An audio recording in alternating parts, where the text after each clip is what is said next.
அருமையானவர்களே, எப்படி இருக்கீங்க? சந்தோஷமாக இருக்கீங்களா? நிச்சயமாகவே நீங்கள் சந்தோஷமாக, மகிழ்ச்சியாக, ஆசீர்வாதமாக இருக்க வேண்டும் என்று சொல்லி ஆண்டவருக்குள்ளே உங்களை வாழ்த்துகின்றேன். ஆண்டவர் உங்களை ஆசீர்வதித்து மகிழ பண்ணுவாராக. ஒருவேளை தேவையோடு, பிரச்சனையோடு, கவலையோடு இருக்கிறீங்களா? கலங்காதீங்க. ஆண்டவரை நம்பி இருங்க. ஆண்டவர் உங்கள் பக்கமாக இருந்து உங்களை ஆசீர்வதித்து மகிழ பண்ணுவாராக. இந்த நாள்லேயும் ஒரு அற்புதமான ஆலோசனையான வார்த்தை. அது என்னன்னு சொன்னால்,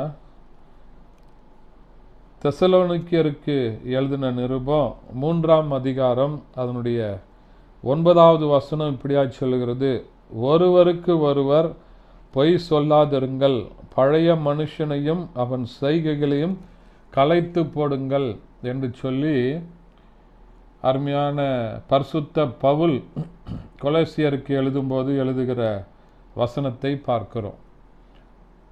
பொய் சொல்லாதிருங்கள், ஒருவருக்கு ஒருவர் பொய் சொல்லாதிருங்கள் என்று சொல்லுகிற அருமையான வார்த்தைகள். ஏன்னு சொன்னால், ஆண்டவருடைய பிள்ளைகள் என்று சொன்னால் அவர்கள் உண்மையை பேசுகிறவர்களாக இருக்க வேண்டும் அப்படின்றத ஆண்டவர் நினைவுபடுத்துகிறார். ஏன்னு சொன்னால், நம்ம ஆண்டவரை ஏற்றுக்கொண்டு அவருடைய பிள்ளைகளாக இந்த உலகத்தில் வாழும்போது நம்மை பார்க்கிறவர்கள் என்ன சொல்லணும்? ஐயா, அவங்க பொய் சொல்ல மாட்டாங்க.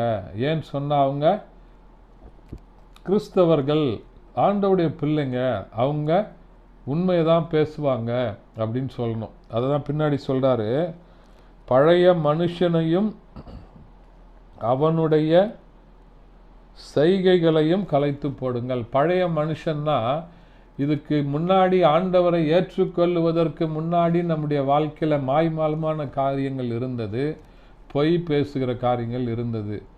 ஏன்னு சொன்னால், பொய் பேசுகிறது பிசாசுக்குரியது. அவன் பொய்யனும் பொய்யுக்கு பிதாவுமாய் இருக்கிறான். பிசாசுனுடைய உருவமே பொய் தான். அந்த பொய்க்கு அவன் தலைவனாக இருக்கிறான். பொய் என்றால் போலி. அந்த போலித்தனத்திற்கு பிசாசு தலைவனாக இருக்கிறான். அதை நம்ம அடையாளம் கண்டு கொள்ள வேண்டும்.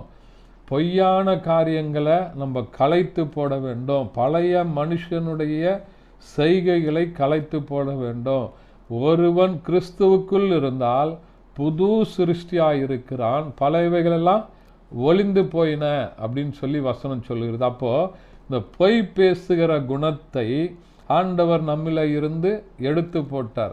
அப்படிப்பட்ட சூழ்நிலைகள் வந்தாலும் நீங்கள் ஆண்டவருக்கு உண்மையாக, தைரியமாக நீங்கள் உண்மையை பேசுங்க. ஆண்டவர் உங்களோடு கூட இருக்கிறார். நீங்கள் பயந்து சத்துருவுக்கு, பிசாசுக்கு உங்களுடைய வாழ்க்கையில் இடம் கொடுத்துட்டிங்கன்னா, உங்கள் மனசில் இடம் கொடுத்துட்டிங்கன்னா, உங்களை அவன் ஆட்கொண்டு அவன் பொய் பேச வைப்பான். பொய் பேசுவது பிசாசுக்கு உரியது. அவன் பொய்யனும் பொய்யுக்கு பிதாவுமாய் இருக்கிறான். அப்போ அந்த முழு பொய் பேசுகிறதுனுடைய உருவமே அவன் யாரு? பிசாசு. அது இந்த நல்ல அடையாளம் கொண்டு கொள்ளுங்க. அப்படிப்பட்ட பிசாசை உங்களிடத்திலிருந்து விரட்டி போடுங்க. ஆண்டவர் உங்களை ஆசீர்வதித்து உண்மையால் உள்ளவர்களாக, உண்மையை பேசுகிறவர்களாக, ஒருவருக்கு ஒருவர் உண்மையாக இருக்க ஆண்டவர் உதவி செய்வாராக. ஜெபிக்கலாமா? பரிசுத்த பிதாவே, உம்மை துதிக்கிறோம், உம்மை ஸ்தோத்தரிக்கிறோம், உம்முடைய நாமத்தை மையப்படுத்துகிறப்பா. இந்த நாளில் கேட்ட அருமையான வார்த்தைகளுக்காய், வசனத்திற்காய், சத்தியத்திற்காய் உமக்கு நன்றி செலுத்துகிறப்பா. ஆண்டவரே, பிசாசானவன் பொய்யனும் பொய்யுக்கு பிதாவுமாய் இருக்கிறான். அப்படிப்பட்ட காரியங்கள் எங்களுடைய வாழ்க்கையில் இருந்து கலைத்து போடுங்கப்பா. ஆசீர்வாதத்தையும் சமாதானத்தையும் தாங்க. இயேசுவின் நாமத்தில் பிதாவே, ஆமென்.